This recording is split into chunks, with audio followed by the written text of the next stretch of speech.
তাহের, খাগড়াছড়ির সার্বিক পরিস্থিতি এখন কেমন দেখছেন এবং এই বিষয়ে সর্বশেষ কি তথ্য আছে আপনার কাছে?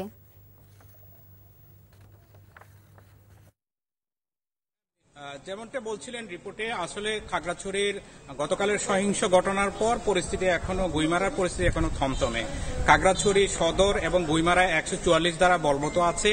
আজকে তৃতীয় দিনের মতো খাগড়াছড়ি সহ খাগড়াছড়িতে সড়ক অবরোধ পালিত হচ্ছে এবং আজ নতুন করে কিন্তু 3 পার্বত্য জেলাকে এটার আওতা বর্ধিত করা হয়েছে। এখন থেকে প্রায় ঘণ্টাখানিক আগে জম্মু ব্যানারে যে সংগঠনটি এই সড়ক অবরোধ আহ্বান করেছিল, তারা জানিয়েছেন আমাদেরকে দুপুর 12টার পর খাগড়াছড়ি চট্টগ্রাম এবং খাগড়াছড়ি ঢাকা সড়কে তাদের অবরোধ পরবর্তী ঘোষণা না দেওয়া পর্যন্ত শিথিল করা হবে।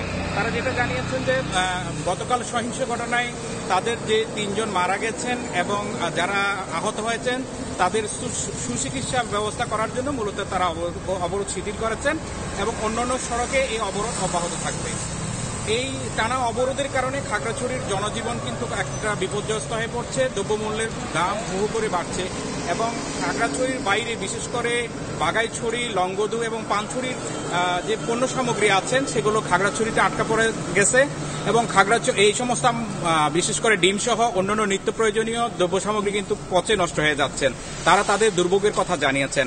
আর খাগড়াছড়ির বিভিন্ন সড়কে স্পর্শকাতর পয়েন্টে সেনাবাহিনী, পুলিশ, বিজিবি সহ বিভিন্ন আইন শৃঙ্খলা বাহিনীর সদস্যরা টহল দিচ্ছেন এবং আইন শৃঙ্খলা পরিস্থিতি জোরদার করা হয়েছে।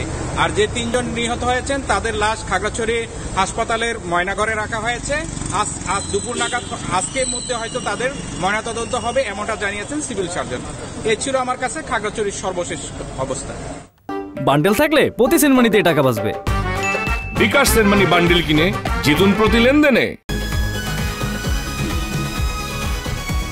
ওটা তো ওরা আসলেই জানতে পারবো, তাই না? শোনো, টাকা তো চাইছে, 10,000 টাকার শর্ট আছে, বুঝছো? ধন্যবাদ। কত টাকা শর্ট পড়ছে সেটা বল। 10,000 টাকাই শর্ট আছে। আচ্ছা, সেটা মাথা ছুঁয়ে বলো। মাথা কি হবে? কি হলো? চুপ করে আসছো কেন? ভণ্ডামি, টাউটামি, জায়গা পাও না তুমি? তুমি কি জীবনে ভালো হবে না? শোনো, ভন্ড আর টাউট বলবা না, আমার ইগোতে লাগে। তুমি ওইটাই ঠিক আছে, ভণ্ডামি টাউটামি মানুষ করে, কিন্তু গার্লফ্রেন্ডের সাথেও কোনো কথা? দেখো মিমি, আমি আগের থেকে অনেক লক্ষ্য হয়ে গেছি, ভালো হয়ে গেছি। পুরোপুরি হইতে পারি নাই, অর্ধেক ভালো তো 50% ভালো হয়ে গেছে। আগে যদি হইতো আমি তোমার থেকে 20,000 টাকা চাইতাম। চুপ।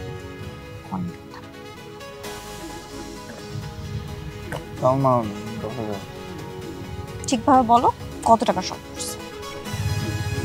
5,000 টাকা লাগবে।